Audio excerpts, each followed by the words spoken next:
Donc, on est de retour, les gars, sur notre petit projet Symfony. On va se lancer quelques défis.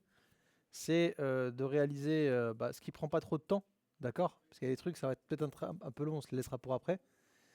Dans un premier temps, moi, ce que j'aimerais faire, c'est améliorer un petit peu le front de mon application, parce que l'application, faut le dire, hein, elle est pas très sexy.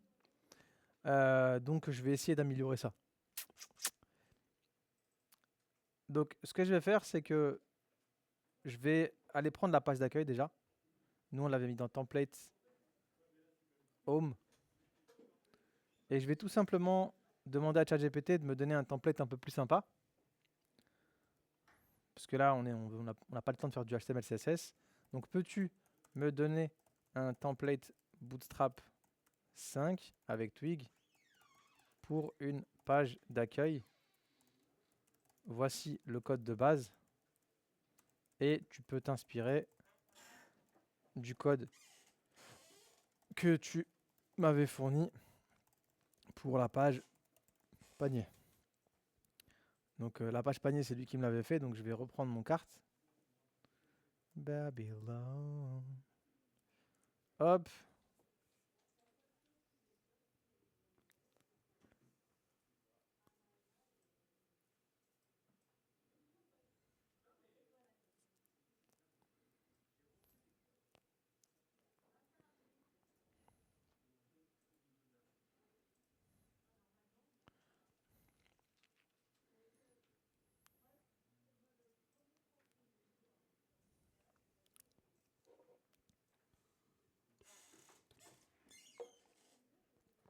Apparemment, on peut même avoir un aperçu, c'est de la bombe.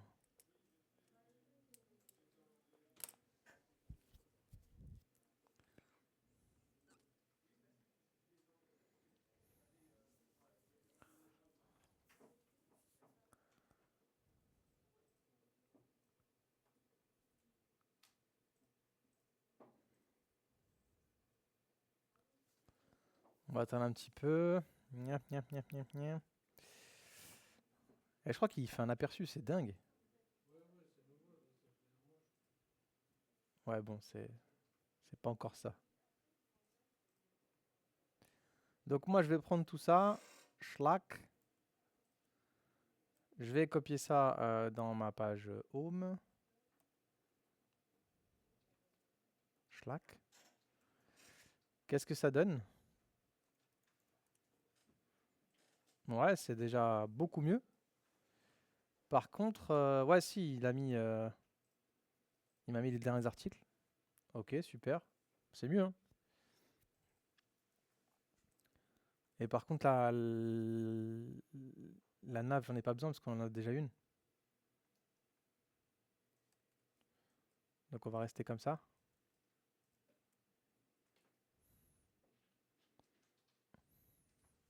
Ok.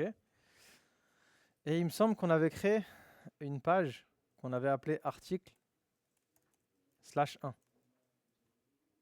Vous vous rappelez de ça? Donc là, je vais lui dire. Je vais lui dire article. Comment on l'avait appelé? Je pense que c'était ça. Ouais. Donc je vais lui dire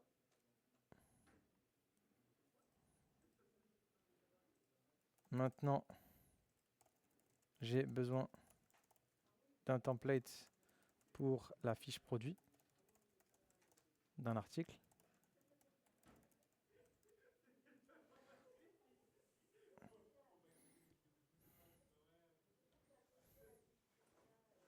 Bah, le bruit vient de là-bas, donc je crois que ça va pas changer grand-chose.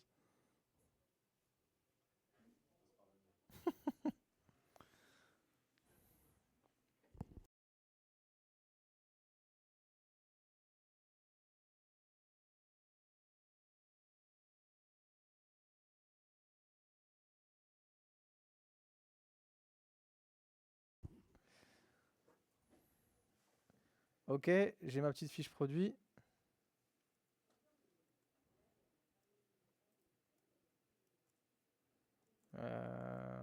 Copie-la moi, s'il te plaît.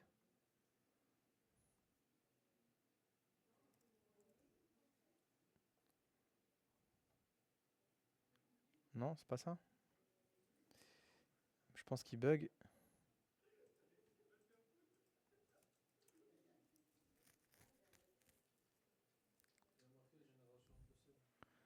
Ouais.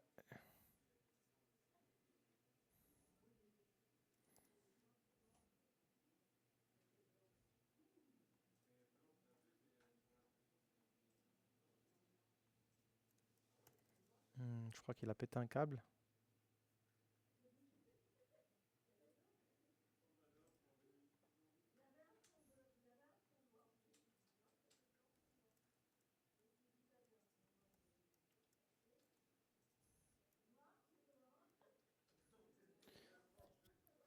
Ouais, c'est pas foufou, hein.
Ça a l'air mieux.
Bon, c'est pas mal comme ça.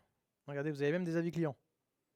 Donc ça vous permettra de gérer ça après, les avis clients. Ok? Vous avez même un retour à la boutique, magnifique. Et là, je vous au panier qui fonctionne toujours. Donc c'est pas mal. On a une page d'accueil qui est un peu plus sympa. Bon, ce qu'il faudrait peut-être faire ici, c'est ajouter la photo. Le catalogue. Alors, ça, c'était le CRUD qu'on avait fait, vous vous rappelez? Alors, le CRUD, normalement, c'est quelque chose qui devrait être accessible que si on est admin. Parce que, en gros, la liste, ça devrait être. La liste, ça devrait être la page d'accueil ou à la limite, un URL / article qu'on n'a pas développé. Mais si j'ai un CRUD qui permet de modifier, supprimer et mettre à jour, ça, c'est réservé aux admins. Ok? Donc, nous, ce qu'il aurait fallu, c'est quoi, les gars? C'est avoir une page, voir les articles. Et si je clique dessus, j'arrive dans / article et j'affiche tous les articles. C'est ça un CRUD. Parce que je vous ai expliqué que euh, le modèle, qu'on appelle ça, le modèle REST, c'est un seul URL. Ça affiche tous les articles. Ça, soit ça modifie, soit ça supprime un article. Ou soit ça affiche un article. Ça dépend de quelle méthode vous êtes. Vous vous rappelez de ça? Donc moi, si je veux tous les afficher, je devrais avoir un URL qui s'appelle comme ça. Ok? D'ailleurs, cet URL-là, on l'a. Si vous allez dans...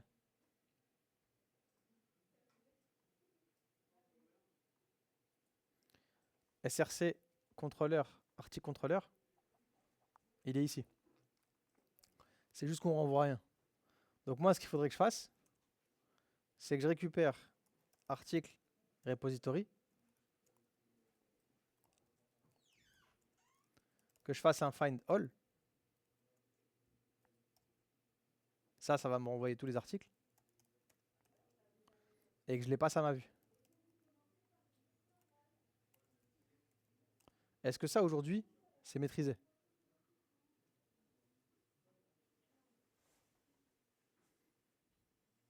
Ouais, je dis. Parce que ça, c'est vraiment la base. C'est je passe par la couche repository, je fais ma requête SQL, je récupère mes données. On l'a fait sur toutes les pages. Ok? Là, j'ai injecté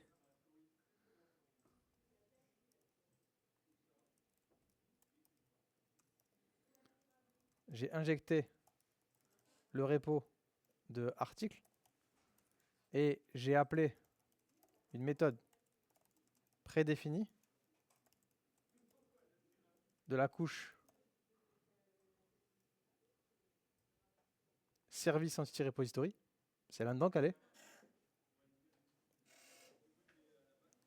Qui me permet de récupérer tous les articles en BDD. Vous vous rappelez quand on a fait le modèle MVC, on avait créé générique repository. Vous vous rappelez de ça? C'était une couche qui permettait de faire un CRUD pour n'importe quelle table. Bah, Symfony, il a la même chose. Lui, il ne l'a pas appelé générique repository, il l'a appelé service entity repository. Ça va te faire les requêtes de base. Parmi ces requêtes de base, j'ai find all, qui te renvoie tout, qui fait un select étoile. Ok? Donc là, il faudrait que j'ai une vue maintenant pour ça. Nous, le souci, c'est qu'on a cette vue-là, là, article index, mais article index, elle affiche la fiche produit. Donc ça va pas. Donc ce qu'il faudrait faire, c'est copier-coller. Il y en a une, je vais l'appeler show, index, show, pardon, .html.twig, et elle m'affichera la fiche produit. Ça veut dire quoi? Ça veut dire que dans mon contrôleur, quand j'ai article /id, j'appelle plus index, j'appelle show. Parce qu'en gros, je veux montrer le produit, tu vois. Et lui, ce sera la liste complète d'articles. Ok? Donc je vais demander à ChatGPT. J'ai besoin d'un template sophistiqué qui me permet d'afficher les derniers articles dans la page /article. J'aimerais en haut un menu avec les différentes catégories que j'ai en BDD.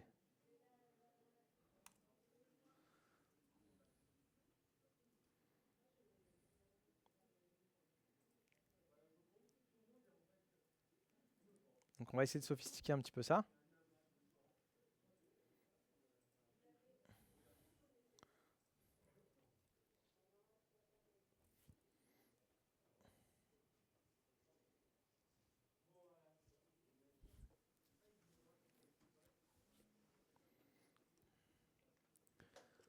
Là, je suis en train de vous faire quoi? Je suis en train de vous créer un menu avec les catégories qu'on a en BDD. Et si je clique dessus, ça m'affiche les articles liés à cette catégorie. C'est ça que je vais faire avec vous. Ok?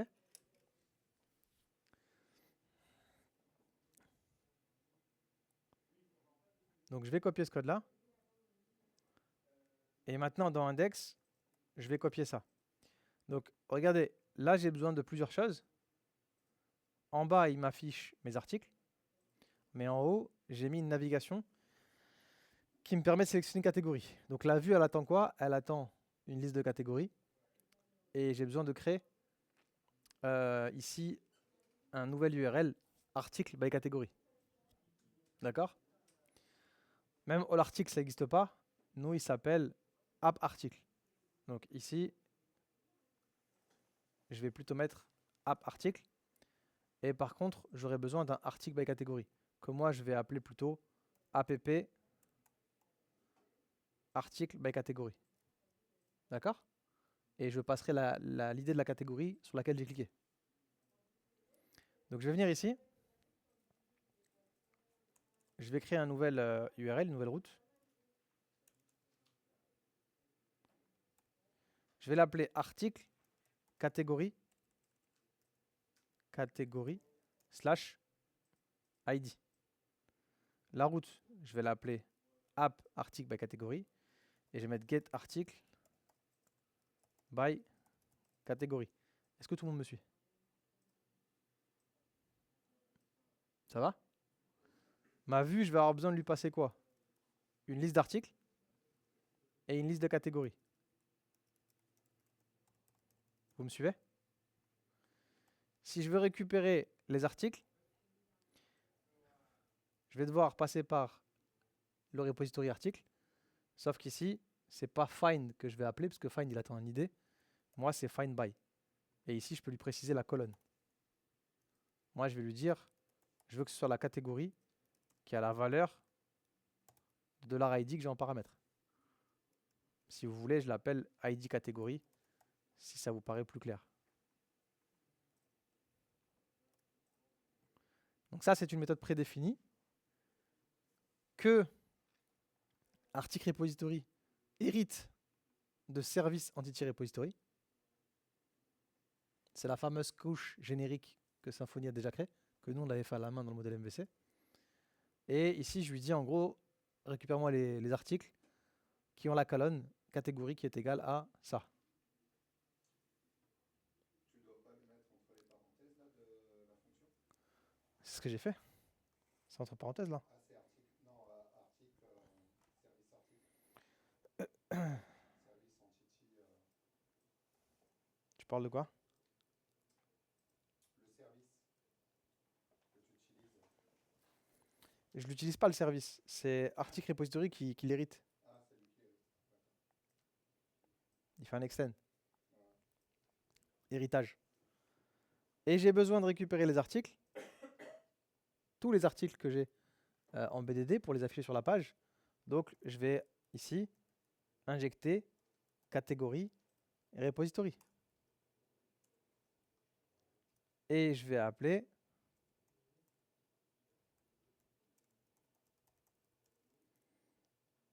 catégorie repository et je vais faire un find all.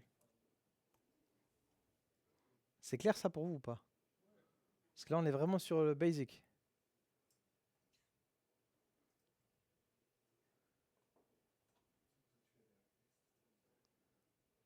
Donc regardez, je vais voir si ça suffit.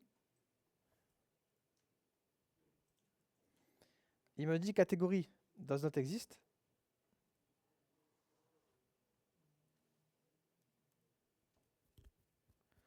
Donc pourquoi il dit ça? C'est parce que j'ai fait un copier-coller et qu'ici j'appelle show. Moi c'est index que je veux passer ici. C'est ma liste, c'est pas la fiche produit. Je recharge.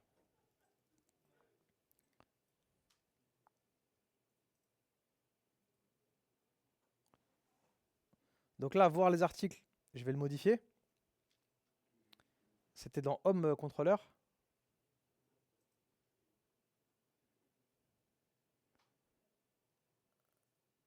Ici, je vais utiliser la fonction pass de Twig et je vais lui passer app article. Moi, je l'ai appelé comme ça. C'est cette route-là. C'est celle qui fait un find all de tous les articles. Ok? Donc elle aussi, Elle a besoin de récupérer toutes les catégories. Donc, je vais avoir besoin de passer aussi les catégories à cette vue-là. Parce que c'est la même vue. Et du coup, je vais avoir besoin d'importer catégorie repository, de l'injecter. Je recharge.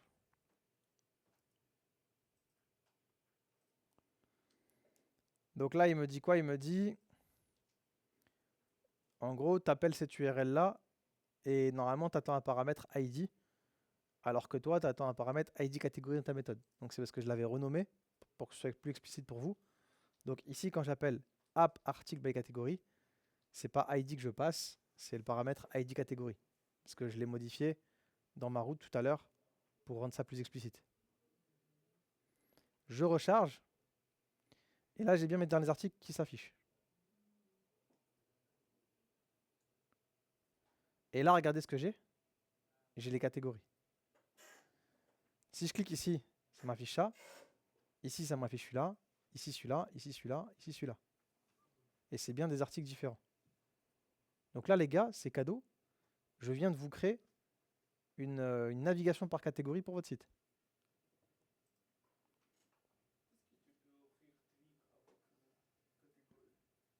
Est-ce que je peux quoi?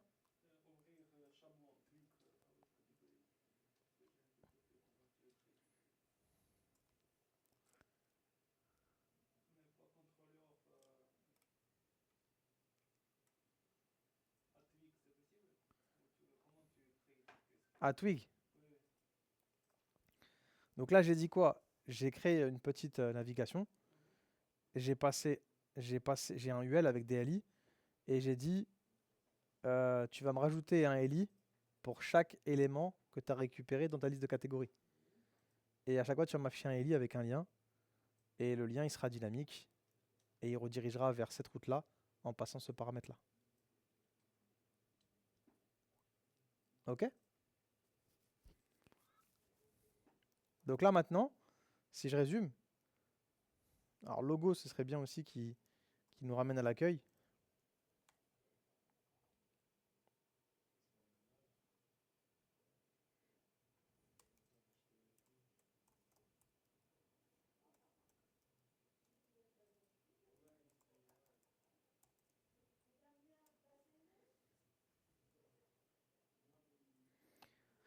Vous avez une page d'accueil qui vous affiche les derniers articles. Je peux accéder à tous les articles. J'ai ici une navigation avec catégorie. Je peux évidemment accéder aux détails d'un article, l'ajouter au panier ou revenir à l'accueil. Ici, il faudra faire les avis clients. On va les faire ensemble. Et voilà. Ça fait déjà plus propre. Page panier, page inscription, page connexion. C'est un peu plus clean. Vous en pensez quoi?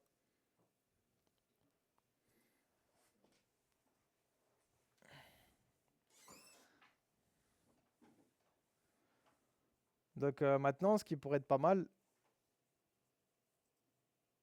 c'est de faire le défi. Hier, j'avais une idée pour vous. J'y ai pensé hier soir. Ça va me revenir. Alors, ne pas avoir accès au profil si je ne suis pas co. Donc ça se fait de deux manières différentes. Soit vous venez, enfin, c'est pas soit.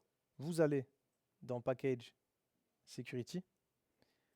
Et ici, vous allez dire que pour avoir accès aux URL qui commencent par profil, il faut être connecté, il faut avoir le rôle de user. Si je ne l'ai pas, je suis redirigé. D'accord? Maintenant, vous pouvez aussi le faire dans le contrôleur. C'est-à-dire ici, dans Profile Controller, j'ai cette route-là. Et moi, je pourrais ici dire, si je ne suis pas connecté, tu me rediriges ailleurs. D'accord? On va demander à ChatGPT. j'ai ce contrôleur. Comment faire en Symfony 6 pour protéger la route et ne permettre qu'aux users connectés d'y avoir accès.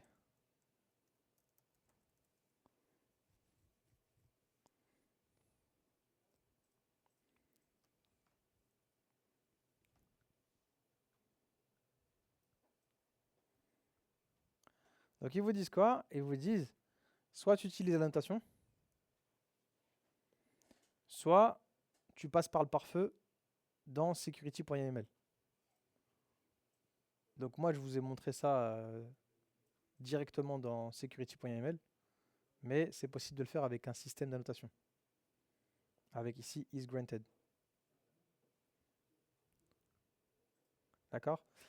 Ils vous disent que l'avantage quand tu utilises la notation, c'est simple et efficace, ça empêche l'accès aux utilisateurs non identifiés et ça retourne 403. Et l'avantage dans le security.yml, tu peux gérer ça globalement, sans modifier les contrôleurs, et ça permet d'ajouter facilement d'autres restrictions. Parce que potentiellement, tu pourrais dire, il faut qu'il y ait tu peux avoir d'autres rôles, tu vois. Après, tu peux aussi le faire à la main. Qu'est-ce qu'ils ont fait? Ils ont ici injecté l'interface security. Ils ont regardé si tu étais un user. Et si tu n'es pas un user, ils ont redirigé vers la page login. Donc ça, c'est à vous de voir. C'est à vous de voir. Eux, ils vous disent que les deux à privilégier, c'est soit annotation, soit security.yml. Moi, je préfère security.yml parce que je trouve ça bien de centraliser à un seul endroit la sécurité au niveau des routes. Parce que si tu te rappelles, en fait, visuellement, c'est simple, alors que si tu te rappelles pas comment tu as fait pour sécuriser une route d'un contrôleur, tu es obligé d'aller dans le code et rechercher le code. Mais dans Security, tu peux préciser vers où tu le rediriges. Oui. Mais après, si c'est des trucs liés à un rôle, forcément, tu vas le rediriger vers login. Donc, à vous de voir. Moi, je vais vous mettre ce petit commentaire-là pour que vous sachiez qu'on peut le faire. Mais moi, je ne fais pas comme ça. Ok?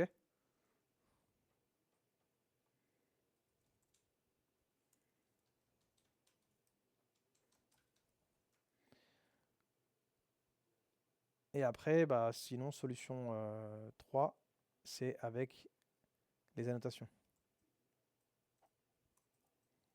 Mais pareil, moi, je fais pas comme ça. Je vous mets un commentaire ici, comme ça vous vous en rappellerez. Donc protéger et sécuriser une route. Soit vous faites security.yml, soit vous faites annotation, soit vous faites directement dans le contrôleur.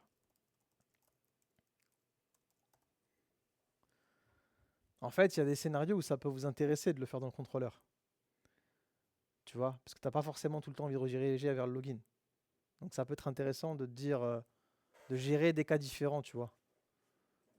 Par exemple, si tu as envie qu'on puisse quand même ajouter au panier même si tu n'es pas connecté, bah, peut-être que tu as envie de gérer différemment la validation du panier si le mec il n'est pas connecté, tu vois. Donc les trois peuvent être intéressants. Quand tu veux vraiment personnaliser, à l'intérieur du contrôleur, ça peut être intéressant. Donc ça, c'est fait. Ce qui veut dire que vous devrez sécuriser toutes vos routes. Alors, pouvoir modifier le profil et le mot de passe dans la page profil. Donc ça, je ne le fais pas encore. On peut faire vider le panier en entier. Ouais, je dis, il l'a fait.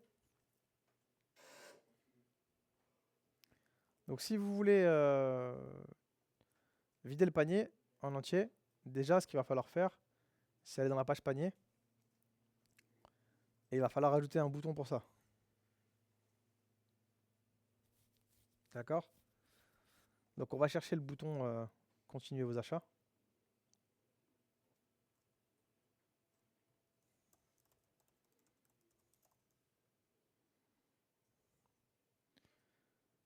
Et je vais en mettre un en dessous.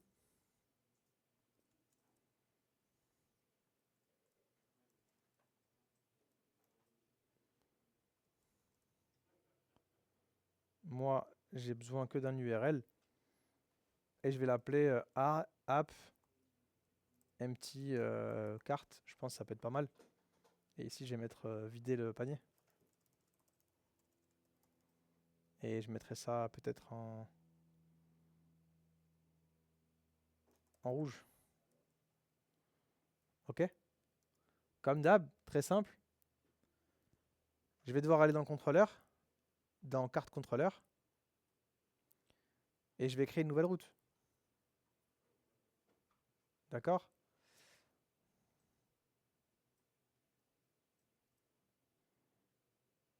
Je vais créer une route que je vais appeler app empty carte. Je vais l'appeler empty carte.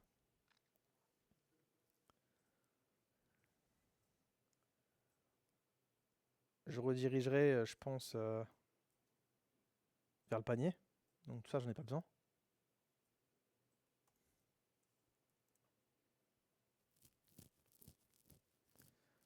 Et je vais juste récupérer la session.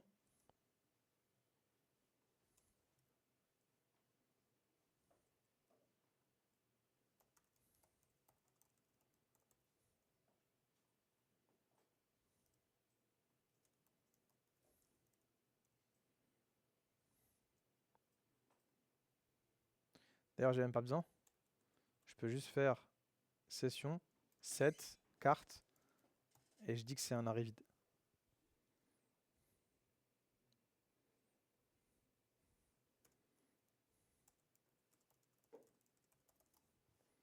On teste?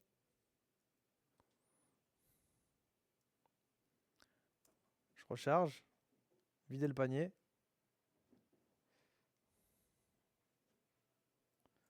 Donc là, ça n'a pas fonctionné parce que les deux, ils ont la même route. Donc il faudrait que je l'appelle... tu vois, les deux, ils ont la même route, tu vois. Donc je vais demander à ChatGPT un petit conseil.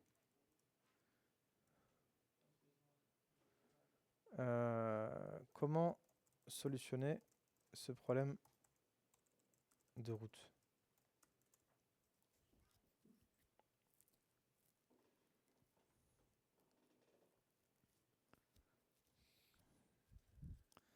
Parce que je suis pas sûr qu'il y ait de solution miracle. Donc lui, il me dit de faire carte empty. Le souci, c'est que j'ai peur que ce soit en conflit avec les autres.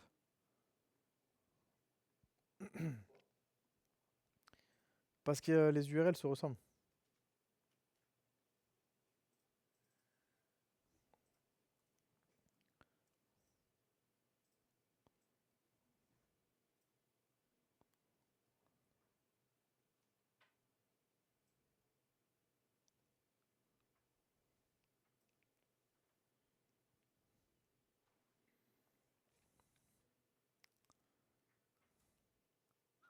Donc on va lui dire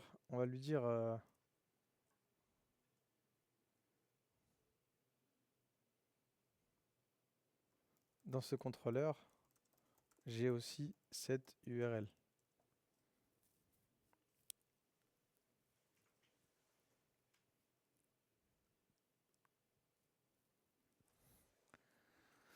Mais lui, il est en post et nous, on est en get. Donc peut-être qu'au niveau de ça, il va comprendre. Je vais tester.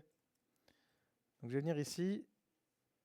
Je vais rajouter ici que c'est juste un get.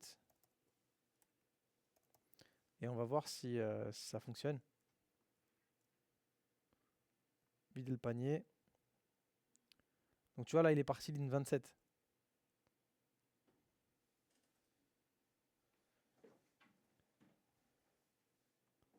Donc je ne sais pas pourquoi il est parti là. Je vais recharger la page.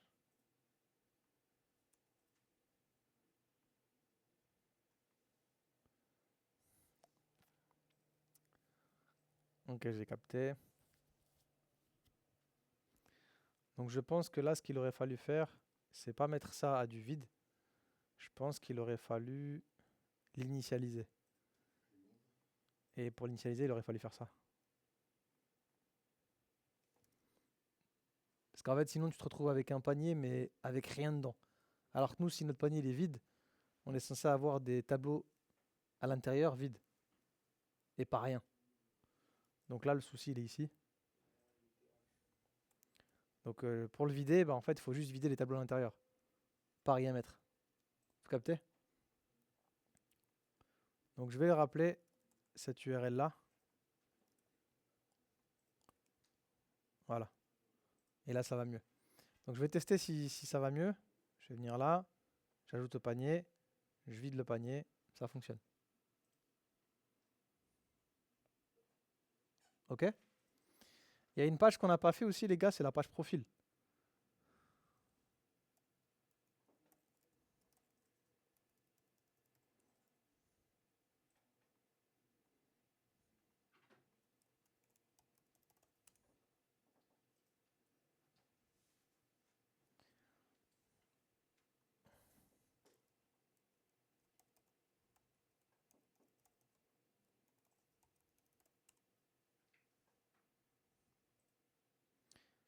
Et j'ai l'impression que l'URL profil, il nous fait nous déconnecter. Je me trompe ou pas?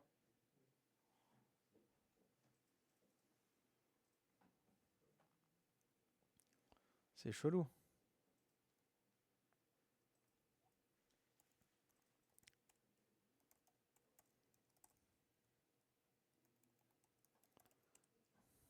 Eh, je suis bien dans le profil là. En fait, je suis déjà dedans. Mais quand je clique dedans, ah non, c'est bon. Ah, je sais pas ce que je foutais. Donc on va demander un template à Bootstrap. Donne-moi un template pour Bootstrap. Non, donne-moi un template pour la page profil. Quelque chose de sophistiqué qui me permet de modifier le mot de passe en BDD. Ça vous dit? Ou même modifier les informations? Les informations du user en BDD. Nous, rappelez-vous, on n'avait qu'un mail. isVerified et le rôle. Faudrait qu'on rajoute des trucs, tu vois. Donc on va mettre first name. On va mettre last name. On met quoi d'autre? Phone number. Email. Password. Et on met quoi? City. City. Address. Et postal code. On s'arrête là? Ça paraît bien, non? Donc il va me faire le template. Et nous, ce qu'il va falloir qu'on fasse, c'est quoi, les gars? C'est créer le formulaire qui permet de modifier les infos. Ok?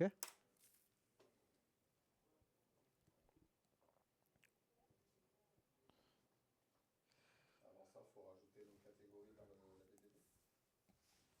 Pas nos colonnes, nos autres champs.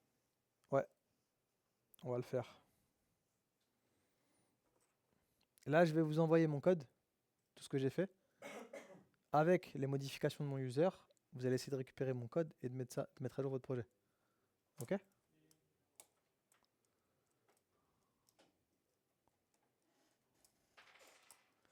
Il est 14h16. À 16h, on arrêtera. Et la dernière heure, je vous montrerai comment traduire votre site et préparer la synchrone. Ouais. Donc ça, la synchrone, ça va être attendu aussi au titre. Il faudra leur expliquer. Je vais vous expliquer ça.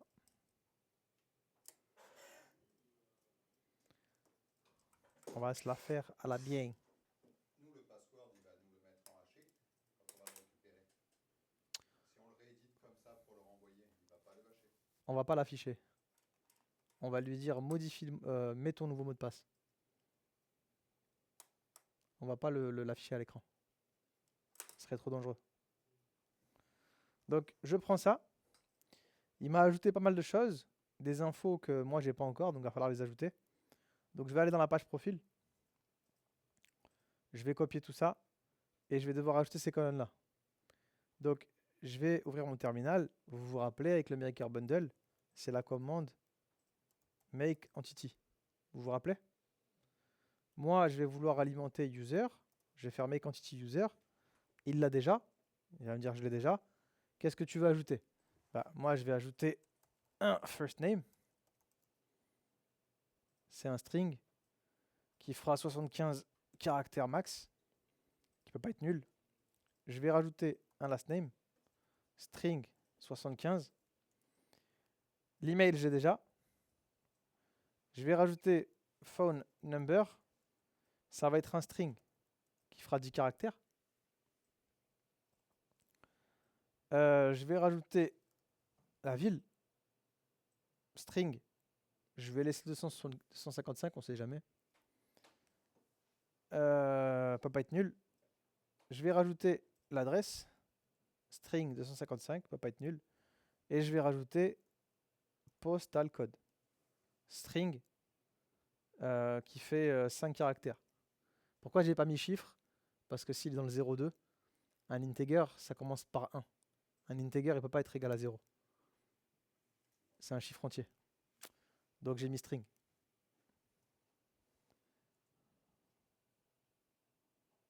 Et je pense qu'on a fini. Là, j'ai mis à jour mon entité user. Maintenant, il faut que je génère le code SQL pour mettre à jour la BDD. Je fais une migration. Je vais créer le fichier de migration. Make migration. Là, il m'a généré le code SQL qui peut mettre à jour ma BDD. Ce code SQL, je l'exécute en faisant migrate.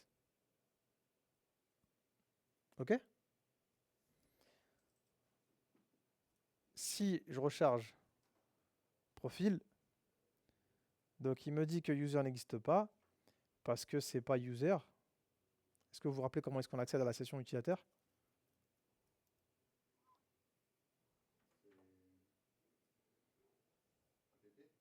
C'est app.user. Donc là, il nous dit que app profile update n'existe pas parce qu'on n'a pas encore créé la route qui nous permet de mettre à jour le profil. On la fera après. J'ai encore un user quelque part, donc tout ça, ça dégage. Ça va ressembler à ça. Je vais me déconnecter parce que dans ma session, j'ai pas encore de prénom, etc. Je vais aller dans ma BDD.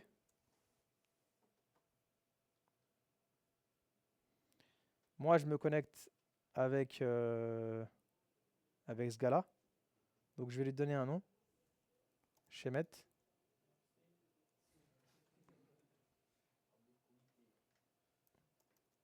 Igor. 07 82 14. Ou non, on est sur YouTube. 07.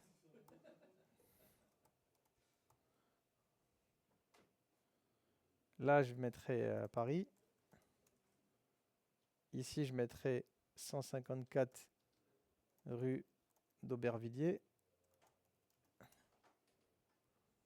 75 015.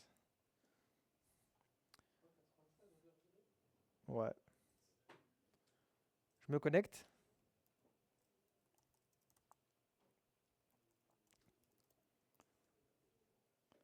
Et j'ai maintenant toutes mes infos. OK? Ce mot de passe, il nous l'a fait à la mano. Pardon. Ce formulaire, il nous l'a fait à la mano, mais nous, si on voulait, on pourrait le faire avec le form builder. Au choix.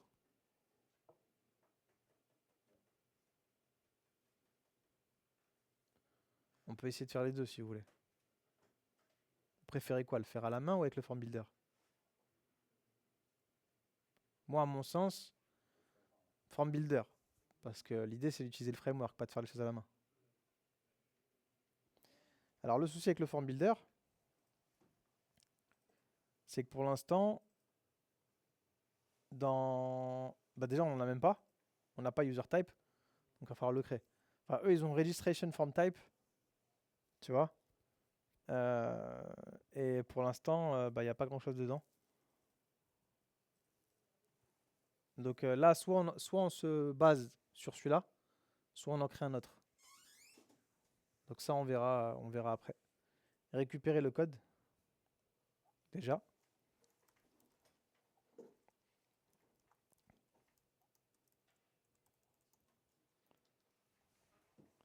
Donc là, on a amélioré le design de l'application.